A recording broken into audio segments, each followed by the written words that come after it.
Hi, this is Jason Deese with Flash Weather AI. Wanted to talk to you about a sensitive subject, a tragedy that occurred up in Glacier High School up in Kalispell, Montana on Monday. We had three people that were struck by lightning, a coach and two student athletes, while practicing soccer there at the fields. One unfortunately remains in critical condition in ICU on life support. Our thoughts and prayers go out to all those who were affected, especially that young athlete who remains in ICU. We're thinking of them.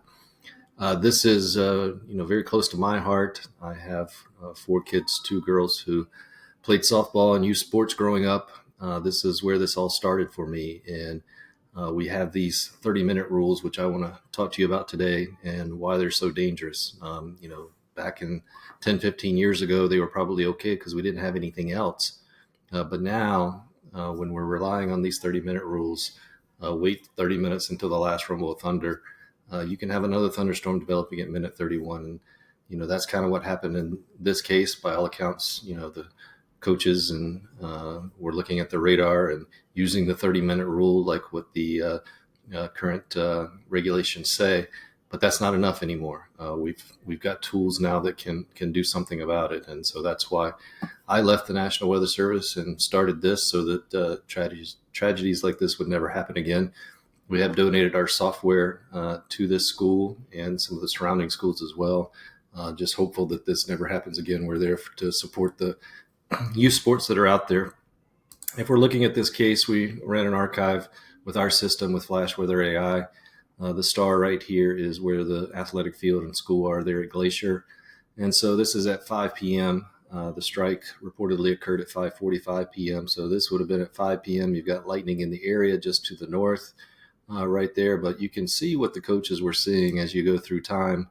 Still some lightning developing, but then it starts to move off rapidly off to the northeast. And so you can see that on the radar that the lightning's moving off. If you have detection equipment, you can see that the lightning's moving off. But what you can't see is what Flash can see, which is the probability of lightning in the area remains elevated. And so we're still showing not the 80 and 90% we were showing before, but still showing 50, 60% chances of lightning in the area, even though this lightning is moving off. We're still seeing electrification possible within these storms. These storms are still able to produce lightning, even though the core of the storm has moved off. And so that's why the 30-minute rule doesn't work as well. As we go through time, it continues to move off. As it moves away, you get to the 30-minute rule that the lightning's moved far enough away. You're not hearing thunder, so you can resume normal activities. But unfortunately, in this situation, we're still seeing pretty high probabilities from the Flash Weather AI perspective.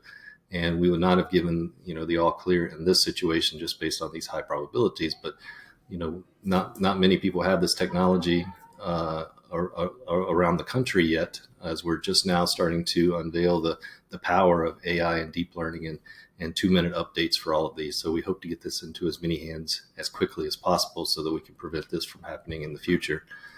But sure enough, as we get close to 5:45 when it happens, still moving off, you still feel like you're okay. We're still showing the high probabilities. And there's the strike right there. That occurred right over the athletic field, right where we were still showing the 40 to 60% probability. So again, we would not have issued the all clear just yet. A lot of times we'll issue an all clear just 15 minutes after a storm has passed. But in this case, every storm is an individual case that you have to look at specifically. And in this case, there was still a lot of electricity within this storm and was capable of producing lightning. So, with our dashboard here, this is our all clear product right here. Really easy to look at. You're either in red, which is a no-go zone, and this is live over Florida right now, or you're all clear. And so when you are all clear, in our dashboard at least, it's giving you a true all clear. There's no chance of any additional electrification within the storm. It's not waiting 30 minutes. It's looking inside the atmosphere. Is it capable of producing lightning anymore? And that's where we need to go. We need to get rid of this mentality of a time-based 30-minute approach. No, we can now look inside the atmosphere. Is it capable of producing lightning? If not, it's safe. If it is capable, we keep your kids inside and safe so that we can prevent this from ever happening again. So again, this is mainly about our thoughts and prayers going out to those people who were affected out in Kalispell, Montana. But we're on the case so that this never happens again, especially devoting this to the youth sports across the country. Thanks for your time today.